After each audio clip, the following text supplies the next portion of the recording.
19. 알렉세이 알렉산드로비치가 저지른 실수, 즉 아내를 만날 준비를 하면서 그녀도 진심으로 뉘우치고 자신도 그녀를 용서하고 그녀도 죽지 않을 경우를 고려하지 못하여 저지른 실수. 그 실수는 그가 모스크바에서 돌아온 지 2달 만에 그의 앞에서 위력을 드러냈다. 하지만 그가 이런 실수를 저지른 까닭은 그가 이런 우연을 고려하지 않았기 때문만이 아니라 죽어가는 아내를 보기 전까지 자신의 마음을 잘 몰랐기 때문이기도 하다.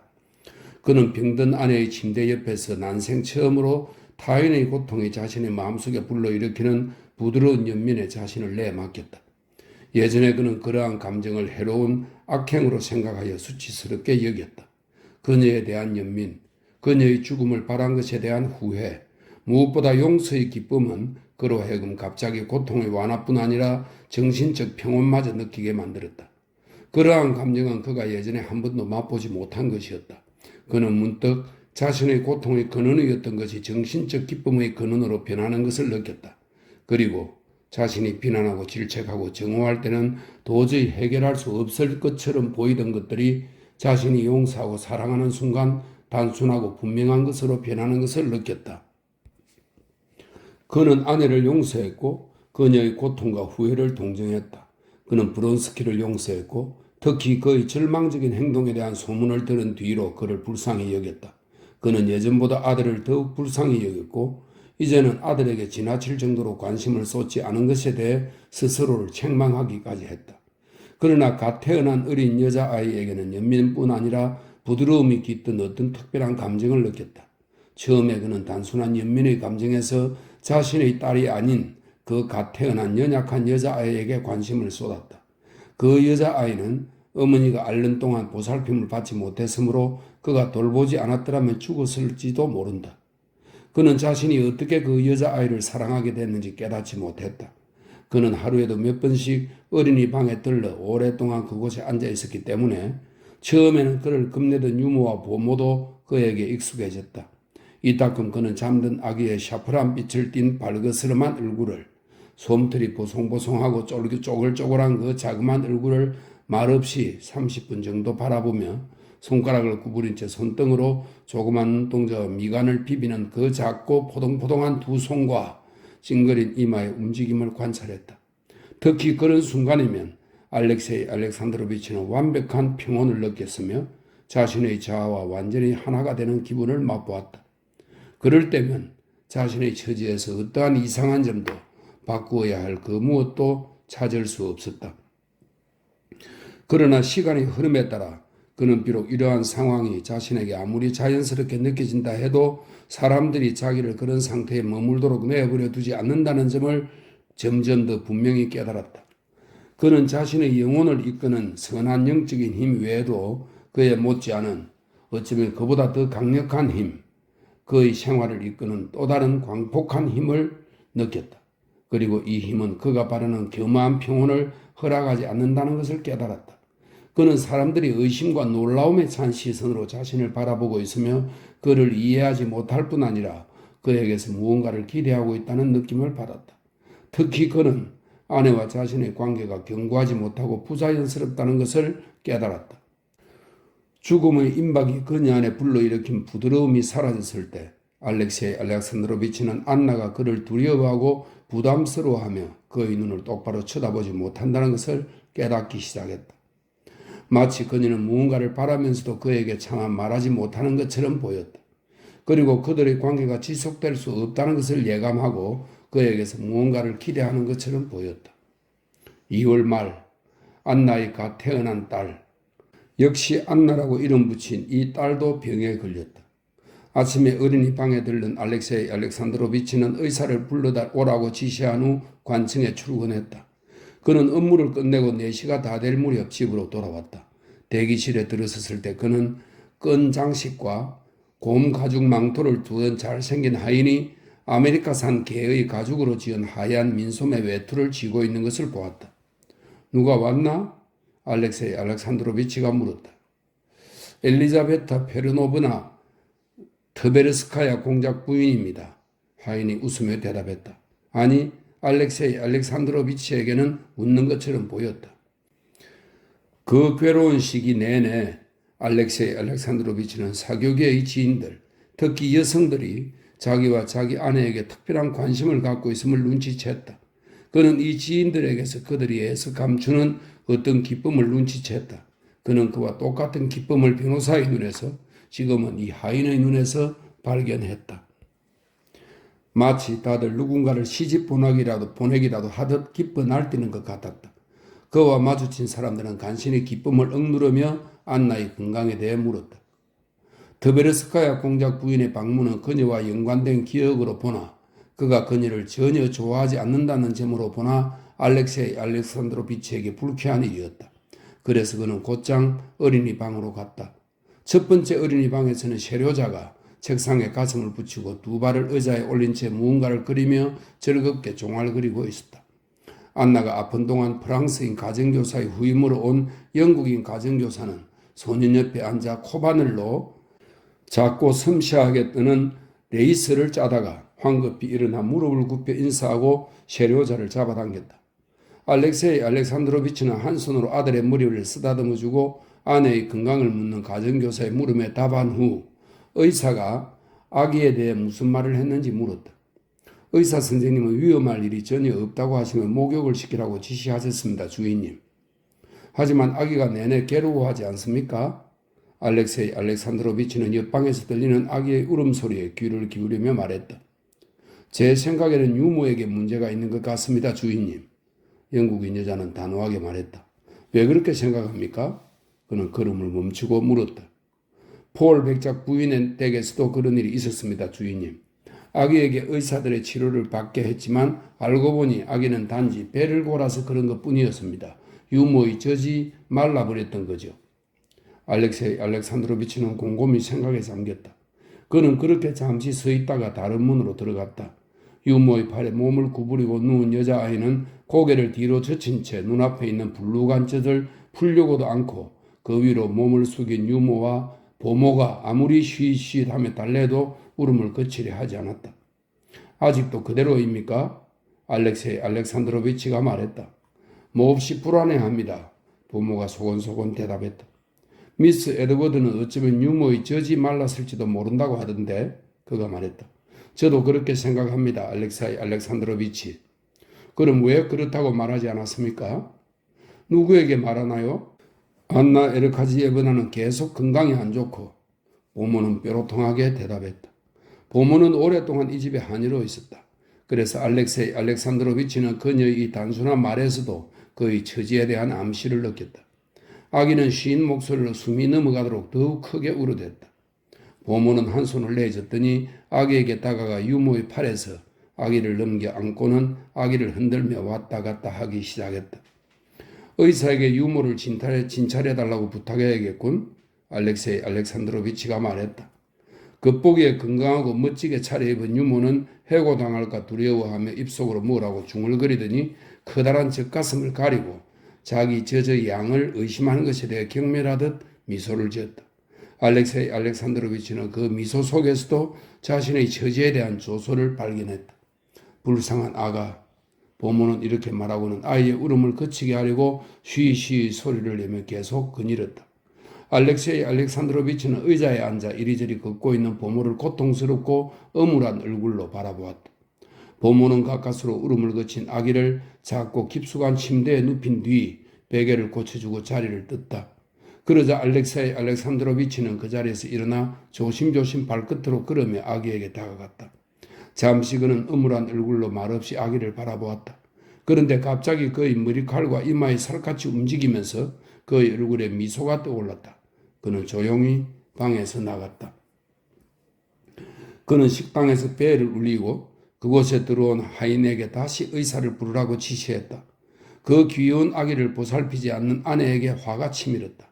이렇게 화가 난 상태에서는 아내에게 가고 싶지 않았고 베시 공작 부인을 만나고 싶지도 않았다. 그러나 아내는 왜 그가 평소처럼 그녀에게 들르지 않는지 이상하게 여길지 모른다. 그래서 그는 자신을 억누르며 침실로 향했다. 부드러운 양탄자를 밟으며 문까지 간 그는 듣고 싶지 않은 대화를 우연히 듣게 되었다. 만일 그 사람이 떠나지 않는다면 나도 당신과 그의 거절을 이해했을 거예요. 하지만 당신의 남편은 그런 것을 초월한 사람임이 분명해요. 베시가 말했다. 남편을 위해서가 아니라 나 자신을 위해서 그렇게 하지 않으려는 거예요. 이제 그런 이야기는 하지 말아요. 안나가 흥분한 소리로 대답했다. 그래요. 하지만 당신 때문에 권총으로 자살을 기도한 사람에게 작별 인사도 하지 않으려 하다니 그건 있을 수 없는 일이에요. 그래서 싫다는 거예요. 알렉세이 알렉산드로비치는 죄를 지은 듯한 놀란 표정으로 멈춰 섰다가 눈에 띄지 않게 되돌아가려고 했다. 하지만 그럴 필요가 없다고 생각한 그는 다시 돌아서서 헛기침을 하고 침실로 향했다. 말소리가 멈추자 그는 안으로 들어갔다. 안나는 회색 할라트를 입고 소파에 앉아 있었다. 둥근 머리에는 짧게 깎은 검은 머리카락이 촘촘한 소울처럼 삐죽삐죽 솟아 있었다. 남편을 볼 때면 언제나 그렇듯 갑자기 그녀의 얼굴에서 생기가 사라졌다. 그녀는 고개를 숙이고 불안한 눈초리로 베시를 돌아보았다. 최신 유행에 따라 옷을 입고 머리에서 위로 약간 떨어진 어디쯤에 햄프갓처럼 맴도는 모자를 쓰고 한쪽 허리 부분에서 다른 쪽 치마자락까지 사선으로 이어진 대담한 줄무늬의 비둘기색 드레스를 입은 베시는 안나 옆에 나란히 앉아 납작하고 기다란 몸통을 꼿꼿이 세운 채 고개를 숙이고는 조롱하는 듯한 미소로 알렉세이 알렉산드로비치를 맞이했다. 아, 그녀는 깜짝 놀란 듯 말했다. 당신이 집에 계셔서 너무 기뻐요. 당신이 아무데도 모습을 보이지 않으니 안나가 아픈 동안 당신을 통 볼 수가 없었네요. 하지만 전부 들었어요. 당신의 배려에 대해서 말이에요. 당신은 훌륭한 남편이에요. 그녀는 아내에 대한 그의 처신에 대해 관용의 훈장을 수여하기라도 하듯 의미심장하고 상냥한 표정으로 말했다. 알렉세이 알렉산드로비치는 차갑게 고개를 끄덕였다. 그러고는 아내의 손에 입을 맞춘 뒤 그녀의 건강에 대해 물었다. 더 좋아진 것 같아요. 그녀가 시선을 피하며 대답했다. 하지만 당신 얼굴에 열이 있는 것 같은데 그는 열이라는 단어에 힘을 주며 말했다. 우리가 너무 말을 많이 해서 그런가 봐요. 베시가 말했다. 내가 이기적이었던 것 같군요. 그만 갈게요. 그녀는 일어섰다. 그런데 안나가 갑자기 얼굴을 붉히며 재빨리 그녀의 손을 잡았다. 아니에요. 제발 더 있어줘요. 당신에게 할 말이 있어요. 아니, 당신에게. 그녀는 알렉사이 알렉산드로비치를 돌아보았다. 순간 그녀의 목덜미와 이마가 새빨갛게 물들었다. 난 당신에게 아무것도 숨기고 싶지 않고 또 그럴 수도 없어요. 그녀가 말했다. 알렉세이 알렉산드로비치는 손가락으로 뚝뚝 소리를 내며 고개를 숙였다. 베시의 말로는 브론스키 백작이 타스켄트로 떠나기 전에 작별 인사를 하러 우리 집에 오고 싶어 한대요. 그녀는 남편을 보지 않았다. 아마도 그녀는 자신이 아무리 괴롭더라도 서둘러 모든 것을 털어놓으려는 것 같았다. 난 그 사람을 만날 수 없다고 말했어요. 그 문제는 알렉사이 알렉산드로비치에게 달려있다고 하지 않았나요? 베시가 안나의 말을 정정했다. 아니에요. 난 그 사람을 만날 수 없어요. 그렇게 해봤자 아무 소용도. 그녀는 갑자기 말을 멈추고 의심쩍은 눈초리로 남편을 쳐다보았다. 그는 그녀를 보고 있지 않았다. 한마디로 싫어요. 알렉세이 알렉산드로비치는 몸을 움직여 그녀의 손을 잡으려 했다. 그녀는 처음에 그녀의 손을 찾는 굵은 핏줄이 솟은 그의 축축한 손을 물리치려 했다. 그러나 애써 자신을 억누르는 듯한 모습으로 그의 손을 잡았다. 날 믿어줘서 정말 고맙긴 하지만 그는 이렇게 말했다. 자기 혼자서는 쉽고 분명하게 결정할 수 있는 일을 트베레스카야 공작 부인 앞에서는 절대로 판단할 수 없다고 느끼자 그는 당혹스럽기도 하고 우라가 치밀기도 했다. 그에게는 트베레스카야 공작 부인이 사교계의 시선으로 그의 삶을 지배하고 그가 사랑과 용서라는 감정에 자신을 내맡기는 것을 방해하는 광복한 힘의 화심처럼 여겨졌다. 그는 그 자리에 그대로 서서 트베레스카야 공작 부인을 쳐다보았다. 그럼 잘 있어요, 나의 아름다운 친구. 베시가 일어서며 말했다. 그녀는 안나에게 입을 맞추고 방에서 나갔다. 알렉세이 알렉산드로비치가 그녀를 배웅했다. 알렉세이 알렉산드로비치, 난 당신이 정말 관대한 사람이라고 생각해요. 베시는 작은 응접실에서 걸음을 멈추고 다시 한번 그의 손을 특별히 힘주어 잡으며 말했다. 난 아무 상관도 없는 사람이지만 안나를 너무나 사랑하고 당신을 무척 존경하는 마음에서 감히 조언을 드릴까 합니다. 그를 집으로 맞이해 주세요. 알렉세이는 명예의 화신입니다. 그런 그가 이제 타시켄트로 떠나려 해요. 당신의 관심과 조언에 감사드립니다. 공작 부인. 하지만 아내가 누구를 만나든 말든 그 문제는 아내가 직접 결정할 문제입니다. 그는 습관대로 품위 있게 눈썹을 치켜 올리며 말했다. 그 순간 자신이 어떤 말을 하든 그의 처지에 품위라는 것은 있을 수 없다는 생각이 들었다. 그는 자신의 말이 끝났을 때 베시가 자신을 쳐다보며 짓는 미소, 그 억지로 참는 듯한 사악한 조소에서도 그것을 확인할 수 있었다. 20. 알렉세이 알렉산드로비치는 호홀에서 베시에게 고개 숙여 인사를 하고 아내에게로 갔다. 그녀는 누워있다가 그의 발소리를 듣고는 황급히 아까와 같은 자세로 앉아 두려움이 담긴 눈으로 그를 바라보았다. 그는 그녀가 울고 있었다는 것을 깨달았다. 당신이 날 믿어줘서 무척 고마워. 그는 베시 앞에서 프랑스어로 했던 말을 러시아어로 부드럽게 되풀이하며 그녀 옆에 앉았다. 그가 그녀에게 러시아어로 당신이라는 친근한 호칭을 붙였을 때 안나는 이 말에 견딜 수 없는 짜증을 느꼈다. 당신의 결정에도 무척 고마워하고 있어. 그가 떠난다니까. 그러니까 브론스키 백작이 이곳에 올 필요는 전혀 없겠지. 나도 그렇게 생각해. 하지만 그래요. 이미 그렇게 말했잖아요. 그런데 왜 또 그 말을 꺼내는 거예요? 안나가 치밀어 오르는 화를 억누르지 못하여 불쑥 그의 말을 가로막았다. 올 필요가 전혀 없다니 그녀는 생각했다. 사랑하는 여자에게 작별 인사를 하러 오겠다잖아. 그 남자는 그 여자를 위해 목숨까지 끊으려 했고 스스로를 파멸시켰어. 그 여자도 그 남자 없이는 살 수가 없어. 그런데 올 필요가 전혀 없다니. 그녀는 입술을 꼭 다물고 반짝이는 눈을 핏줄이 튀어나온 그의 손으로 향했다. 그는 두 손을 천천히 비비고 있었다. 이제 그 문제는 두 번 다시 꺼내지 않기로 해요. 그녀는 침착해진 목소리로 이렇게 덧붙였다. 난 그 문제에 대한 결정을 당신에게 맡겼어. 그리고 무척 기쁘게 생각해. 알렉세이 알렉산드로비치가 말을 꺼냈다. 내 희망과 당신의 희망이 일치하다는 것을 알게 돼서 말인가요? 그녀는 재빨리 그의 말을 매듭지었다. 그녀는 자신이 그가 하려는 말을 이미 전부 알고 있는데도 그가 너무 느릿느릿 말을 하자 짜증이 났다. 맞아. 그는 수긍했다. 트베르스카야 공작 부인도 남의 곤란한 가정사에 너무 주제넘게 참여하는군. 특히 그 여자는 남들이 그녀에 대해 뭐라고 하든 난 그 말을 전혀 믿지 않아요. 안나가 빠르게 말했다. 그녀가 날 진심으로 사랑한다는 건 알아요. 알렉세이 알렉산드로비치는 한숨을 쉬며 입을 다물었다. 그녀는 할라트의 술을 불안하게 만지작거리며 그에 대한 육체적 혐오라는 고통스러운 감정을 품고 그를 쳐다보았다.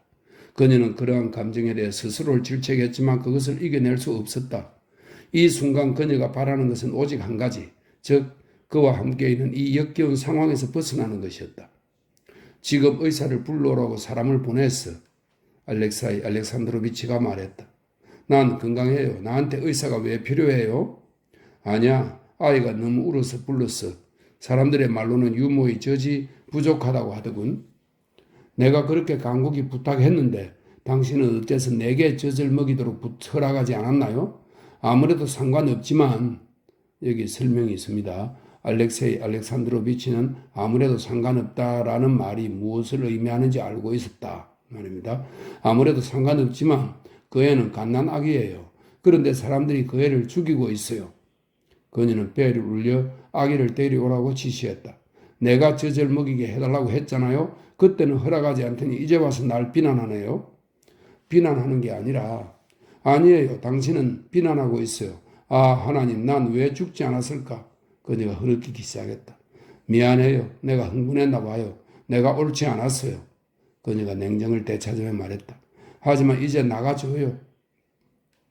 아니야. 계속 이런 상황으로 있을 수는 없어. 알렉세이 알렉산드로비치는 아내의 침실을 나서며 속으로 단호하게 말했다. 사교계의 눈에 그의 태도가 결코 받아들여질 수 없다는 사실, 그에 대한 아내의 정오, 그의 마음과는 반대로 그의 삶을 지배하며 자신의 의지를 수행할 것과 그와 아내의 관계를 바꿀 것을 요구하는 그 광복하고 신비로운 힘의 위력이 그의 앞에 지금처럼 명백히 모습을 드러낸 적은 없었다. 그는 사교계 전체와 아내가 자신에게 무언가를 요구하고 있음을 분명히 깨달았지만 그것이 무엇인지는 도무지 알 수 없었다. 그는 그것으로 인하여 자신의 평온과 헌신적 행위의 모든 공로를 파괴하는 적대감이 마음속에 솟구치는 것을 느꼈다. 그는 안나를 위해서는 브론스키와의 관계를 끊는 것이 좋다고 생각했다. 하지만 모든 이들이 그것을 불가능하다고 생각한다면 그도 기꺼이 그들의 관계를 다시 허락할 생각이었다. 단 아이들을 부끄럽게 하거나 아이들을 잃거나 자신의 처지를 바꾸는 일이 없어야 했다. 그것이 아무리 불쾌하다 해도 그녀를 절망적이고 치욕스러운 처지에 몰아넣고 그 자신에게서 사랑하는 모든 것을 앗아가는 이혼보다는 더 나을 것이다. 하지만 그는 자신의 무력함을 느꼈다. 이미 알고 있었다. 모든 것이 자신에게 대적하고 있다는 것을. 사람들이 지금의 자신에게 너무나 자연스럽고 선하게 보이는 것들을 허락하지 않고 오히려 나쁜 일인데도 그들의 눈에 당연하게 보이는 것들을 강요하리라는 것을. 21. 배씨는 응접실에서 미쳐 나가기 전에 싱싱한 굴이 들어온 엘리세프 음식점에 있다. 이곳에 막 도착한 스테판 아르가지치를 문가에서 만났다. 아, 공작 부인, 이렇게 반가울 수가. 그가 말을 꺼냈다. 당신 집에 들렀다 오는 길입니다. 만나자마자 이별이군요. 난 막 가리는 참이거든요. 배씨는 미소를 지으며 장갑을 끼웠다. 잠깐만요, 공작 부인. 장갑을 끼기 전에 내가 당신의 작은 손에 키스하도록 허락해 주십시오. 손에 입 맞출 때만큼 예풍수의 부활이 고맙게 느껴질 때도 없지요. 그는 배씨의 손에 입을 맞췄다. 그럼 우리는 또 언제 만나죠? 당신에게는 그럴 자격이 없어요. 배씨가 미소를 지으며 말했다. 아니요, 난 충분히 자격이 있습니다. 왜냐하면 난 너무나도 진지한 인간이 되었으니까요. 난 내 가정사뿐 아니라 남의 가정사까지 해결하고 있습니다. 그는 의미심장한 표정으로 말했다. 아, 정말 반가운 말이군요. 배씨는 그의 말이 안나에 대한 것임을 즉시 알아채고 이렇게 대답했다. 그리고 그들은 홀로 돌아가 한쪽 구석에 섰다. 그가 그녀를 죽이고 있어요. 배씨가 의미심장하게 속삭이며 말했다. 이건 있을 수 없는 일이에요. 있을 수 없는 일이라고요. 당신이 그렇게 생각해 주니 기쁩니다. 스테판 아르가지치가 진지하고 고통과 연민에 찬 표정으로 머리를 흔들며 말했다. 내가 페테르부르크에 온 것도 이 일 때문입니다. 도시 전체가 이 일에 대해 이야기하고 있어요. 그녀가 말했다.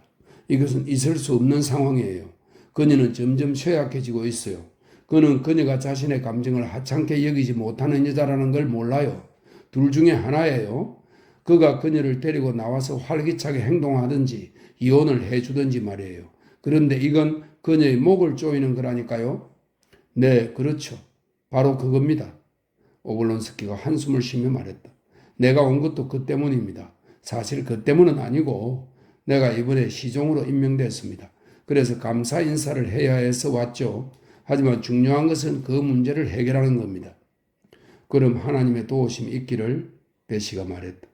스테판 아르가지치는 배씨 공작 부인을 현관까지 배웅하고 장갑을 낀 그녀의 손에 맥박이 뛰는 바로 그 자리에 다시 한번 입을 맞춘 뒤 그녀가 화내야 할지 웃어야 할지 난세해야 할 정도로 무리한 헛소리를 찌끄린 다음 누이의 방으로 갔다. 그는 울고 있는 동생을 보았다. 뛸 듯이 기뻐하던 스테판 아르가지치의 기분은 금방 그녀의 기분에 어울리는 연민과 시적인 흥분으로 자연스럽게 바뀌었다. 그는 그녀에게 건강을 묻고 아침낮을 어떻게 보냈는지 물었다. 아주 안 좋아요. 오후도 오전도 지나간 일들도 다가올 날들도 모두. 그녀가 말했다. 우울해서 견딜 수 없나 보구나. 원기를 회복해야지. 인생을 똑바로 직시해야 한다. 너가 힘들다는 건 알지만 여자들이 사람을 그 사람의 악덕 때문에도 사랑한다고 하지만 안나가 불쑥 입을 열었다. 난 그를 그의 미덕 때문에 정오해요. 난 그와 살 수 없어요. 알겠어요? 그의 생김새가 내게 육체적인 영향을 미쳐요. 난 냉정을 잃고 말죠. 도저히 그와 못 살겠어요. 도대체 어떻게 해야 하죠? 난 불행했고 이보다 더 불행할 수 없다고 생각했어요. 하지만 전에는 지금 내가 겪고 있는 이 끔찍한 상황을 상상도 못했어요. 믿을 수 있겠어요? 그 사람이 착하고 훌륭한 사람이라는 것을 알면서도 내가 그의 손토마도 못한 인간이라는 것을 알면서도 난 그를 정오하죠. 그의 관대함 때문에 그를 정오해요. 이제 내게 남은 것이라고는 오직 그녀는 죽음을 입에 담으려 했다. 그러나 스테판 아르가지치는 그녀가 끝까지 말하지 못하도록 말을 가로막았다. 넌 아픈 데다 신경이 곤두서 있어. 그가 말했다. 내 말을 믿어. 넌 심하게 과장을 하고 있어. 그렇게 무서운 일은 하나도 없잖아. 그리고 스테판 아르가지치는 빙그레 웃었다. 스테판 아르가지치의 입장에 있는 사람이라면 그 누구도 그토록 절망적인 문제에 관여하여 미소를 짓지는 못할 것이다.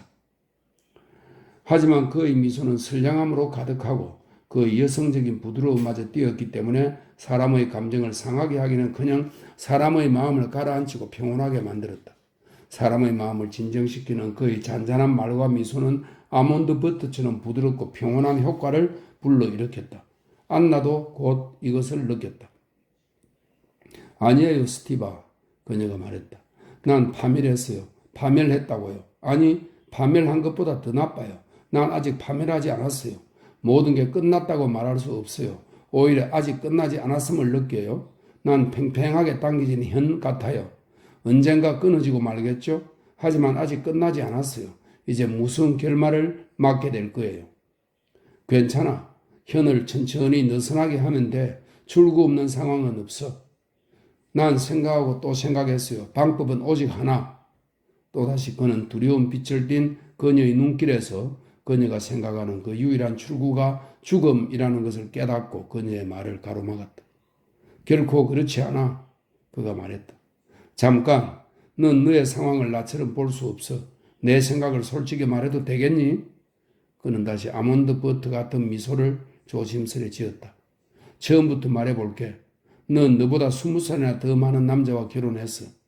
넌 사랑도 없이 어쩌면 사랑이 될지도 모르고 결혼을 한 거지. 그것이 실수였다고 하자.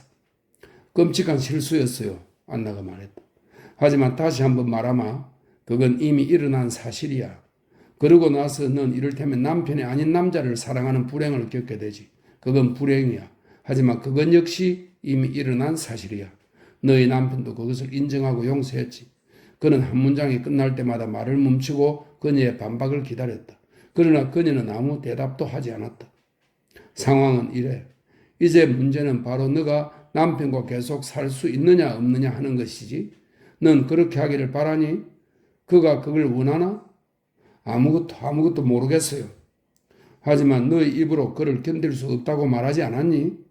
아니에요. 그렇게 말하지 않았어요. 그 말을 취소할게요. 난 아무것도 모르겠어요. 정말 아무것도 모르겠어요. 그래. 하지만 들어봐. 오빠는 모를 거예요.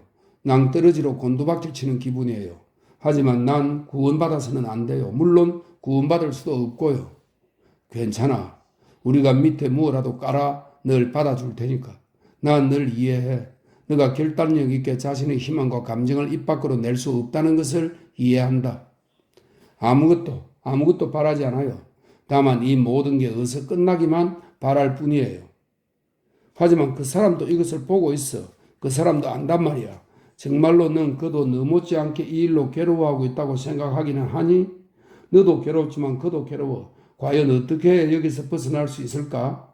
이혼이 모든 문제를 해결하기는 하지만 스테판 아르가지치는 주된 의견을 어렵사리 틀어놓고 안나를 의미심장하게 바라보았다. 그녀는 아무 대답도 하지 않고 그부의 뜻으로 짧게 깎은 머리를 흔들었다. 하지만 갑자기 예전의 아름다움으로 빛나는 얼굴을 보며 그는 동생이 이것을 바라지 않는 이유가 단지 그것이 그녀에게 불가능한 행복처럼 여겨졌기 때문이라는 것을 알았다. 두 사람 다 너무 불쌍하구나. 이 문제가 잘 해결될 수만 있다면 난 얼마나 행복할까. 스테판 아르가지치는 더욱 호탕하게 웃으며 말했다. 됐다. 아무 말 하지 마라. 하나님이 내게 느끼는 그대로 말할 수 있게만 해주신다면 그 사람에게 가봐야겠다.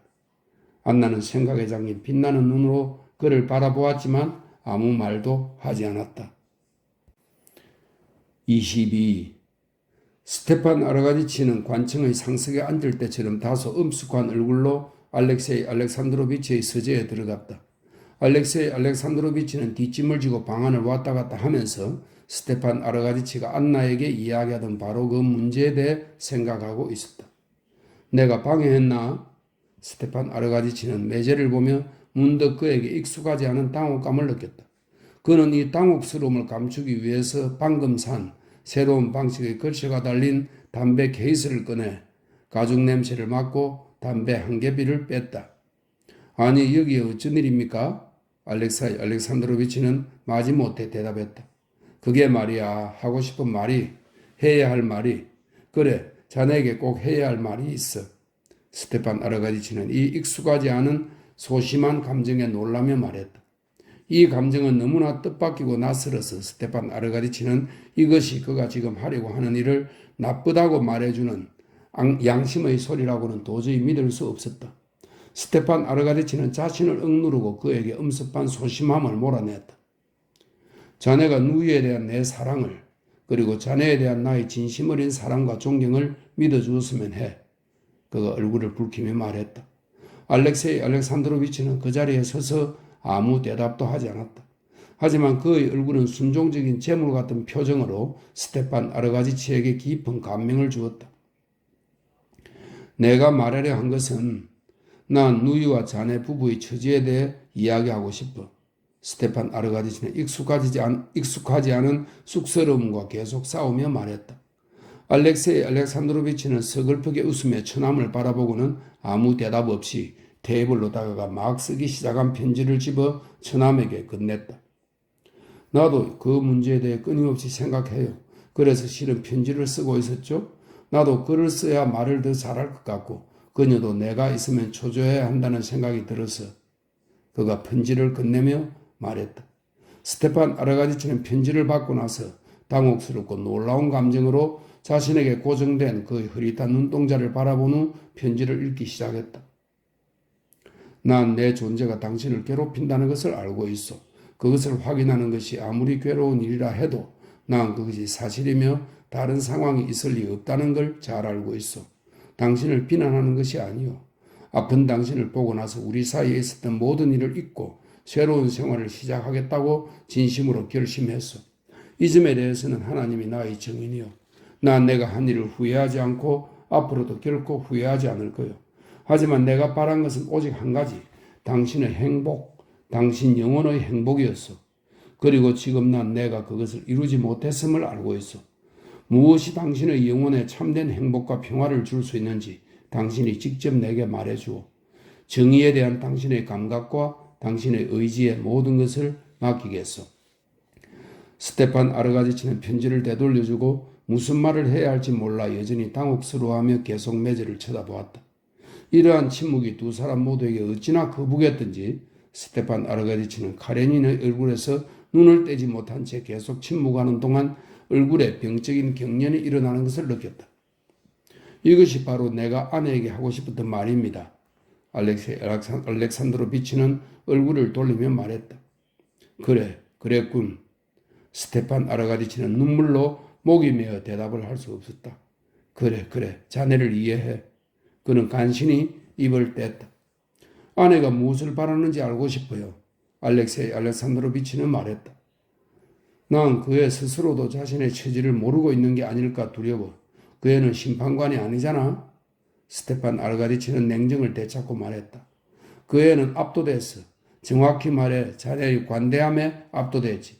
만약 그 애가 이 편지를 읽는다면 그 애는 아무 말도 못하고 그저 더욱더 고개를 숙이고 말 거야. 그렇군요. 그럼 이런 경우엔 도대체 어떻게 해야 할까요? 어떻게 설명해야, 어떻게 하면 그녀가 바라는 것을 알 수 있을까요? 내 의견을 말해도 좋다면 내 생각은 이래. 이 상황을 끝내는 데 필요한다고 생각되는 방법을 직접 제시할 수 있는 사람은 오직 자네뿐이야. 결국 이 상황을 끝내야 한다고 생각하는군요. 알렉세이 알렉산드로비치가 그의 말에 끼어들었다. 하지만 어떻게? 그는 자신의 눈앞에 양손으로 익숙하지 않은 동작을 취해 보이며 이렇게 덧붙였다. 내게는 출구가 전혀 보이지 않습니다. 모든 상황에는 출구가 있기 마련이야. 스테판 아르가디치는 일어서서 활기를 띠며 말했다. 자네가 관계를 끊으려 한 적이 있었지? 만약 자네가 지금도 두 사람이 서로를 행복하게 해줄 수 있다고 확신한다면 행복은 다양하게 해석될 수 있어요. 하지만 내가 모든 것에 동의하고 아무것도 원하지 않는다고 하자 말입니다. 그렇다면 이런 상황에서 어떤 출구를 기대할 수 있을까요? 만일 자네가 내 의견을 알고 싶다면 스테판 아르가디치는 안나와 이야기할 때처럼 아몬드 버터 같은 부드러운 미소를 지으며 말했다. 그의 선한 미소가 너무나 믿음직스러워 알렉세이 알렉산드로비치는 자기도 모르게 자신의 유약함을 느끼며 그 미소에 굴복하고 말았고 스테판 아르가지치가 하는 말이라면 무엇든 믿을 수 있을 것 같다고 느꼈다. 그 애는 결코 그것을 털어놓지 않을 거야. 하지만 한 가지 가능성이 있어. 그 애가 바랄 만한 게 한 가지 있어. 스테판 아르가지치는 계속해서 말했다. 그것은 바로 두 사람의 관계와 그것에 관련된 모든 기억을 끊어버리는 거야. 내 생각에 두 사람의 상황에서는 새로운 상호관계를 분명히 해둘 필요가 있어. 그리고 그러한 관계는 오직 양쪽의 자유의사에 의해서만 확립될 수 있지. 이혼이군요. 알렉세이 알렉산드로비치는 혐오감을 드러내며 끼어들었다. 맞아. 나도 그것이 이혼을 의미한다고 생각해. 그래, 이혼이야.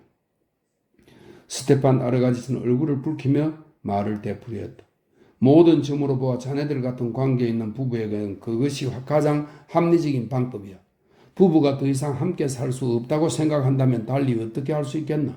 이런 일은 언제라도 일어날 수 있는 일이야. 알렉세이 알렉산드로비치는 깊이 탄식하며 눈을 감았다. 여기서 한 가지 고려할 점이 있어. 부부 가운데 한 명이 다른 사람과 재혼하기를 바라느냐 하는 것이지. 만일 그런 경우만 아니라면 이 일은 매우 간단해져. 스테판 아르가지치는 자신을 옥죄는 답답함에서 점점 자유로워지는 것을 느끼며 말했다. 알렉세이 알렉산드로비치는 흥분으로 인상을 찌푸리며 혼자서 뭐라고 중얼거리기만 할 뿐 아무 대답도 하지 않았다. 알렉세이 알렉산드로비치는 스테판 아르가지치에게 너무나 간단해 보이는 그 일을 이미 수천 번도 넘게 생각했다. 그리고 이것들은 그에게 그다지 단순하게 보이지 않았을 뿐 아니라 아예 불가능하게까지 여겨졌다. 그가 이미 세세하게 알아본 이혼이 이제 와서 그에게 있을 수 없는 일로 여겨지는 이유는 자존심과 종교에 대한 경외심이 그에게 상상간통이냐는 제목을 짊어지는 것조차 허락하지 않았고, 더욱이 그가 용서하고 사랑한 아내가 세상에 까발려져 수치를 당하는 것을 용납하지 않았기 때문이다. 이혼은 또 다른 더 중요한 이유 때문에라도 더욱더 불가능하게 보였다. 이혼을 하게 되면 아들은 어떻게 될 것인가? 아들을 어머니와 있게 할 수는 없다. 이혼한 어머니는 법적 절차를 밟지 않고 가정을 꾸리겠지만 그런 가정에서 의붓 아들의 지위와 양육은 10중 8구 정상적이지 못할 것이다. 아들을 내가 낳는다면 그는 그의 편에서 볼 때 이것이 복수가 되리라는 것을 알았지만 그렇게 하고 싶지 않았다. 그러나 그것과는 별도로 알렉세이 알렉산드로비치가 이혼을 있을 수 없는 일로 생각한 까닭은 무엇보다 이혼에 동의하는 것 자체가 안나를 돌이킬 수 없는 파멸로 몰아넣기 때문이었다. 그의 마음속에는 모스크바에서 다리아 알렉산드로나가 한 말, 즉 이혼을 결정할 때 그가 자신만을 생각할 뿐 이혼을 통해 안나를 돌이킬 수 없는 파멸로 몰아넣는다는 것은 전혀 생각지도 않는다는 말이 깊이 새겨져 있었다. 그리고 그는 이 말을 자신의 용서나 아이들에 대한 자신의 애착과 결부시켜 이제는 그 나름대로 해석하고 있었다. 이혼에 동의하는 것, 즉 그녀에게 자유를 준다는 것은 그가 판단하기에 사랑하는 자녀들의 인생과 이어진 마지막 끈을 자신에게서 앗아가고 그녀에게서 선한 길로 나아가기 위한 최후의 보루를 탈취해 그녀를 파멸에 빠뜨리는 것을 의미했다. 그녀는 이혼녀가 되면 분명 브론스키와 결합할 것이다. 그러나 그 관계는 법에 어긋난 범죄가 될 것이다. 왜냐하면 교회법에 따르면 결혼한 여자는 남편이 살아있는 동안 재혼할 수 없기 때문이다. 그녀는 그와 결합할 것이다. 그리고 한두 해 지나면 그에게 버림을 받거나 다른 남자와 다시 관계를 맺겠지. 알렉세이 알렉산드로비치는 생각했다. 그러면 불법적인 이혼에 동의한 나도 그녀의 파멸의 원인을 제공한 사람이 되는 것이다. 그는 이 모든 것을 수백 번 생각한 끝에 이혼 문제가 처남이 말하듯 그다지 단순한 문제가 아닐 뿐더러 결코 있을 수 없는 일이라고 확신하기에 이르렀다. 그는 스테판 아르가지치의 말을 단 한마디도 믿지 않았고 그의 말 한마디 한마디에 1000가지 반박을 댈 수도 있었다. 그러나 그는 처남의 말 속에 그의 삶을 지배하는 강력하고 잔혹한 힘, 언젠가 그가 굴복해야 할 그 힘이 나타나는 것을 느끼며 그의 말에 귀 기울였다. 문제는 다만 자네가 어떤 조건 하에서 이혼에 동의할 것인가 뿐이야. 안나는 아무것도 바라지 않아. 자네에게 감히 부탁하지도 못하고 그 애는 모든 것을 자네의 관대함에 맡길 뿐이야. 하나님, 나의 하나님, 무엇 때문에? 알렉세이 알렉산드로비치는 남편이 책임을 떠맡는 이혼의 세부 절차를 떠올리며 브론스키가 자신을 감출 때와 똑같은 몸짓으로 수치심에 겨워 얼굴을 두 손으로 가렸다. 자네 흥분했군. 이해해. 하지만 잘 생각해 보면 너의 오른밤을 치는 자에게 왼밤을 내밀고 카프탄을 빼앗은 자에게 루바시카를 내어주라. 알렉세이 알렉산드로비치는 생각했다. 좋아요, 좋아. 그는 세된 목소리로 외쳤다. 내가 치욕을 떠안고 아들까지 내어주지요. 하지만 이대로 두는 게 낫지 않을까요? 그렇지만 마음대로 해요. 그리고 그는 처남이 자기를 보지 못하도록 그를 외면한 채 창가의 의자에 앉았다. 가슴이 아팠다. 수치스러웠다. 그러나 그러한 슬픔과 수치와 더불어 그는 자신의 고결한 겸손 앞에서 기쁨과 감동을 맛보았다. 스테판 아르가지치는 감동했다. 그는 잠시 침묵했다. 알렉세이, 내 말을 믿어. 안나도 자네의 관대함을 인정할 거야. 그는 말했다. 하지만 이건 어쩌면 하나님의 뜻인지도 몰라. 그는 이렇게 덧붙였다. 그러나 이 말을 뱉고 나서 그것이 어리석은 말임을 깨닫고 자신의 어리석음에 웃음이 나리는 것을 간신히 참았다. 알렉세이 알렉산드로비치는 무엇라고 대답하려 했지만 눈물이 그의 말을 가로막았다. 이것은 숙명적인 불행이야. 그러니 받아들여야 해. 난 이 불행을 이미 일어난 사실로 인정하고 자네와 안나를 돕기 위해 노력하고 있어. 스테판 아르가지치가 말했다. 스테판 아르가지치는 감동에 젖은 채 메제의 방에서 나왔다. 그러나 이런 감동이 그가 이 일을 성공적으로 끝냈다고 만족스러워하는 것을 방해하지는 않았다. 왜냐하면 그는 알렉세이 알렉산드로비치가 자신의 말에 무책임한 사람이 아니라고 확신했기 때문이다. 이러한 만족감은 그에게 떠오른 생각과 뒤섞였다. 이 일이 해결되면 그는 아내와 가까운 지인들에게 다음과 같은 질문을 던질 것이다. 나와 군주의 차이는 무엇일까? 군주가 라즈보드를 시키면 이 라즈보드는 러시아에서 군대의 배치라는 뜻과 이혼이라는 뜻이 있다고 하네요. 군주가 라즈보드를 시키면 아무도 이익을 못 얻지만 내가 라즈보드를 시키면 세 사람이 이득을 보지. 아니면 나와 군주의 비슷한 점은 무엇일까? 아니, 더 멋진 것을 생각해내야지. 그는 미소를 지으며 속으로 중얼거렸다. 4부 마지막입니다. 23. 브론스키의 총상은 심장을 비켜나긴 했지만 위험했다. 그래서 며칠 동안 그는 생사의 갈림길에 서 있었다. 그가 처음으로 말을 할 만한 상태가 되었을 때 그의 방에는 형수 바랴만 있었다. 바랴, 그가 그녀를 딱딱한 눈길로 바라보며 말했다. 내가 날 쏜 것은 뜻하지 않은 일이었어요. 그러니 제발 이 일에 대해서는 앞으로 아무 말 하지 말아주세요. 다른 사람들에게도 그렇게 말해줘요. 그렇지 않으면 너무 어리석게 보일 거야. 바랴는 그의 말에 대답하지 않았다. 그녀는 그의 위로 몸을 굽히고 기쁜 미소를 지으며 그의 얼굴을 바라보았다. 열이 떨어진 눈동자는 맑게 빛났으나 그 표정은 딱딱이 굳어 있었다. 아, 하나님 감사합니다. 이제 아프지 않아요? 그녀가 말했다. 여기가 조금. 그는 가슴을 가리켰다. 그럼 내가 붕대를 갈아줄게요. 그녀가 붕대를 가는 동안 그는 말없이 자신의 넓은 턱뼈를 꽉 다물고 그녀를 바라보았다. 그녀가 붕대를 다 갈자 그는 말했다.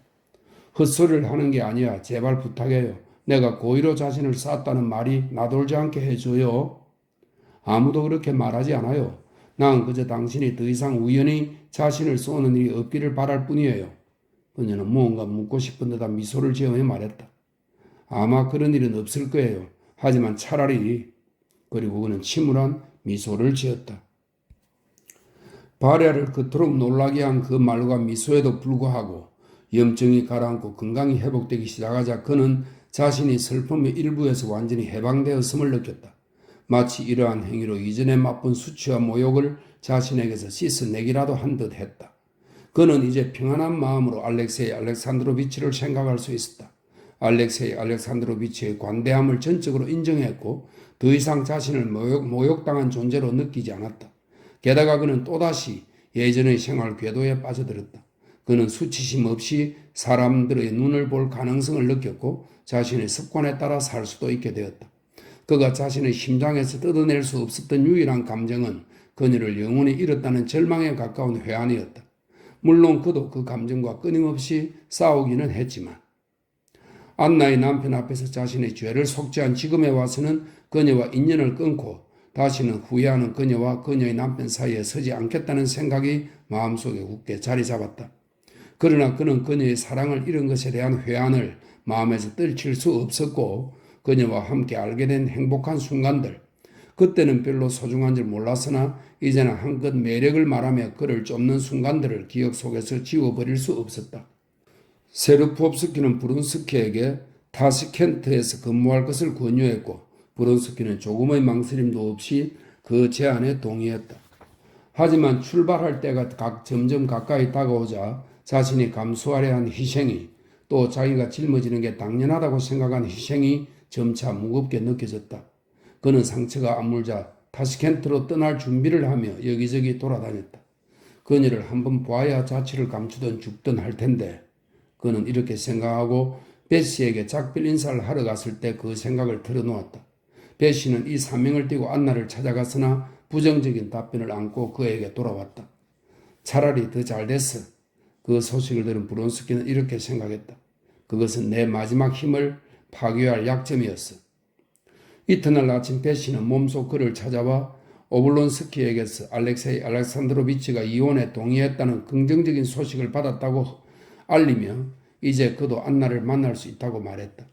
브론스키는 베시를 배웅하는 배려조차 보이지 않고 자신의 모든 결심을 깡그리 잊은 채 언제 안나를 만날 수 있는지, 어디에 남편이 있는지 묻지도 않고서 곧장 카레닌가로 향했다.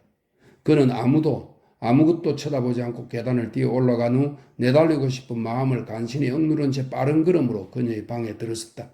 방에 누가 있는지 없는지 생각하지도 신경 쓰지도 않고 그는 그녀를 와락 끌어안고 그녀의 얼굴과 두 손과 뺨에 키스를 퍼부었다.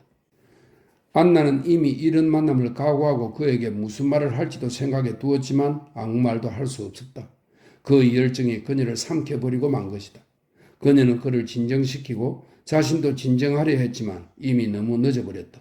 그의 감정이 그녀에게 옮겨갔다. 그녀는 입술이 너무 떨려 오랫동안 아무 말도 할 수 없었다. 그래요. 당신이 날 차지했어요. 그러니 난 당신의 것이에요. 마침내 그녀는 그의 손을 잡아 자기 가슴에 대며 이렇게 말했다. 진작 이렇게 됐어야 해. 그가 말했다. 우리가 살아있는 한 이렇게 됐어야만 해. 이제야 알겠어. 당신 말이 맞아요. 그녀는 점차 창백해져가는 표정으로 그의 머리를 끌어안고 말했다. 하지만 지금까지 있었던 그 모든 일에 뒤이어 이 속에도 무언가 끔찍한 일이 있는 것 같아요. 모든 게 지나갈 거야. 모든 게 끝나고 우리는 너무나 행복해질 거야. 우리의 사랑이 더 강해질 수 있다면 그것은 그 속에 무언가 끔찍한 것이 있기 때문이지. 그는 고개를 들고 튼튼한 이를 드러내며 웃었다. 그래서 그녀도 그의 말이 아닌 사랑에 빠진 눈동자에 미소로 답하지 않을 수 없었다. 그녀는 그의 손을 잡고 자기의 차가운 뺨과 짧게 깎은 머리칼을 어루만지게 했다. 이렇게 머리를 짧게 깎으니 못 알아보겠군. 너무 예뻐져서 소년 같아. 하지만 이렇게 창백했어야. 그래요. 난 무척 쇠약해요. 그녀는 미소를 지으며 말했다. 그러자 그녀의 입술이 다시 떨리기 시작했다. 우리 이탈리아로 가. 그럼 당신도 건강을 회복할 거야. 그가 말했다. 과연 우리가 남편과 아내로서 우리만의 가정을 이룰 수 있을까요? 그녀는 그의 눈을 가까이에서 들여다보며 말했다. 지금까지 그럴 수 없었다는 게 놀라울 뿐이야. 스티바는 그가 모든 것에 동의했다고 말하지만 난 그의 관대함을 받아들일 수 없어요. 그녀는 생각에 잠긴 얼굴로 브론스키의 얼굴을 외면하며 말했다. 난 이혼하고 싶지 않아요. 나로서는 이제 어떻게 되든 상관없어요. 다만 그 사람이 셰로자에 대해 어떤 결정을 내렸는지 그걸 모르겠어요. 그는 그녀가 이런 만남의 순간에 어떻게 아들과 이혼에 관한 일을 생각하고 떠올릴 수 있는지 도무지 이해가 되지 않았다. 그것은 어떻게 되어도 상관없지 않을까? 그 일에 대해서는 이야기하지 마. 생각도 말고. 그는 자기 손 안에 있는 그녀의 손을 돌리며 그녀의 관심이 자기를 향하게 하려고 애썼다. 아, 어째서 난 죽지 않았을까? 그러는 편이 더 나았을 텐데. 그녀가 말했다. 그러자 소리 없는 눈물이 두 뺨을 타고 흘러내렸다. 하지만 그녀는 그를 슬프게 하지 않으려고 애써 미소를 지었다. 영광과 위험이 따르는 타시켄트로의 부임을 거절한다는 것. 그것은 브론스키의 예전 사고방식에 따르면 절대로 있을 수 없는 불명예스러운 일이었다. 하지만 이제 그는 잠시도 망설이지 않고 그 자리를 거절해버렸다. 그리고 상급자들이 자신의 행동을 비난하는 것을 눈치채고 곧바로 전역해버렸다. 한 달 후 알렉세이 알렉산드로비치는 아들과 함께 집에 남았고 안나는 이혼을 받아들이지 않은 채 그것을 단호히 거부하며 브론스키와 함께 외국으로 떠나버렸다. 하하. 네, 이렇게 4부 전부 읽었습니다.